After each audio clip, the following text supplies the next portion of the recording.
The pilot is the most important and strategic role when it comes to your crew of Starfinders. This is what separates the Goose from the Maverick. We'll simply set a new course for that empty region over there, near that blackish, holish thing.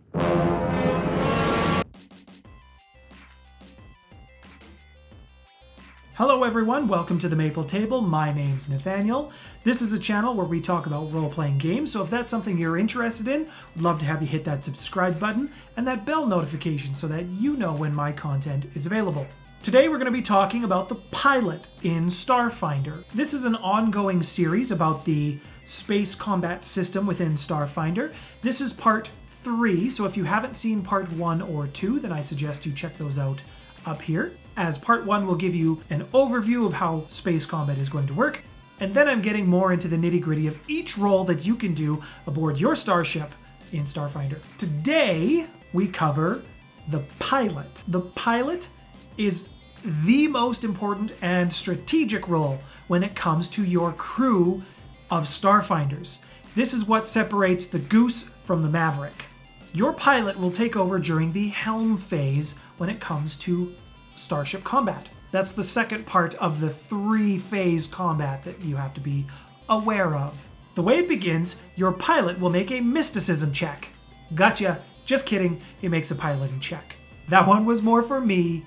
I think I'm funny. As I mentioned in part 1 of this series, the pilot with the highest piloting check, they go last, because the helm phase works kind of backwards. And you want to go last, and here's why. The pilot who got the lowest score in their check gets to move first, and then it starts moving down the list. And the reason you want to go last is because once you know where everybody's going to be moving, it's much easier to make a strategic decision when you know what everybody else has done. The higher your skill check for your pilot, the better at reacting to their surroundings that they are. And that's how this skill operates. It's supposed to represent how good your pilot actually is at reading the scenarios. When it's your turn, you really want to think about where you're going to end up, because your weapons on your starship, they will be mounted in specific areas on your ship, and they will have firing arcs. These arcs are going to be very important because there is a front and back and a left and a right. If you prefer to use nautical terms, go right ahead, because that's what this is all about. Bow and aft, port and starboard. Or is it port and starboard? I can never get those two correct. I'm sure somebody in the comments will let me know how badly I screwed that one up. If you don't position your ship correctly, your gunner will not have anything to fire at, which makes for some really unhappy gunners, and potentially dangerous for you because you could be getting shot at and not have a way to return fire. As a pilot, you have quite a number of special moves that you can do. Technically 12, the core rulebook will list 5. The first option is very simple. You just fly your spaceship as you normally would. No check really needed for this, you just move. The second option allows you to better maneuver your spaceship. This will involve a bit of a piloting check, and it makes it easier for you to turn your ship. This is important, again, because each ship has a certain number of hexes that it can move before it is able to turn. Smaller ships are easier to turn, bigger ships are harder to turn. It's not rocket science, although technically it is.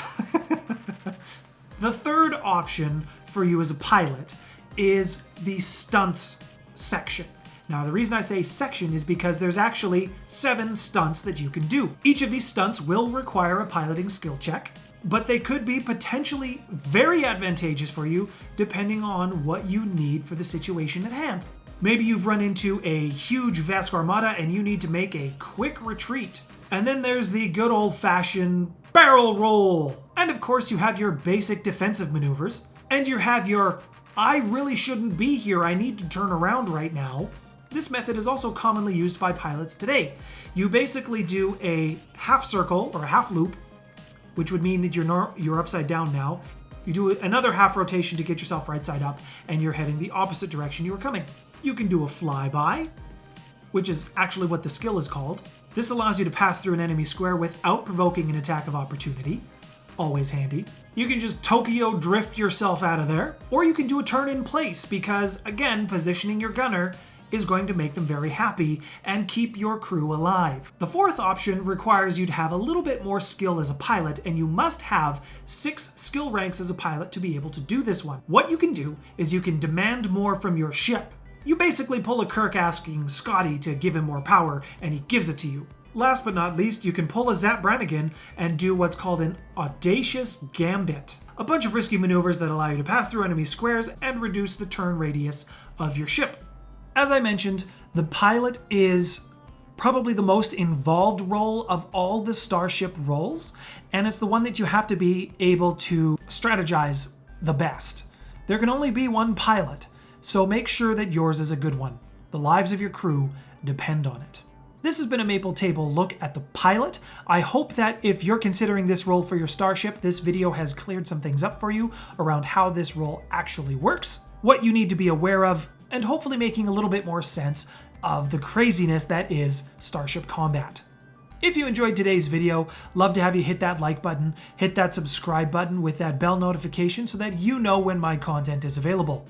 I post videos every Monday and Thursday. I do encourage you to check out my Starfinder basic training here for other videos around learning the Starfinder system. Thank you to all my subscribers who are currently part of the channel.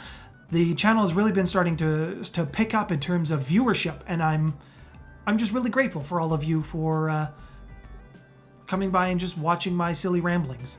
And that will bring us to the end of the video. Thanks for stopping by, everyone.